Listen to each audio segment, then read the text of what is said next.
आणि यानंतर साताऱ्यामधून एक मोठी बातमी आहे।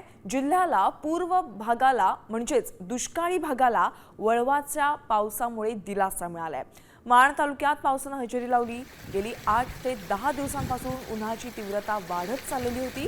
हवेतील उष्माचाही पारा व 40शी ओलांडलेला होता। त्यामुळे आज दहिवडी परिसरात झालेल्या या पावसामुळे हवेत गारवा निर्माण झालाय। त्यामुळे उकाड्यामुळे हैराण झालेल्या नागरिकांसह पाळीव प्राण्यांना देखील मोठ्या प्रमाणात दिलासा मिळाला।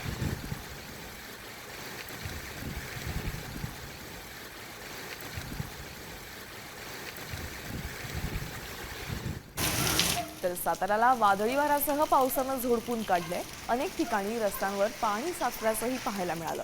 काढणीला आलेली पिकं, फळबागा आणि भाजीपालांचं नुकसान होण्याची भीती व्यक्त केली जाते।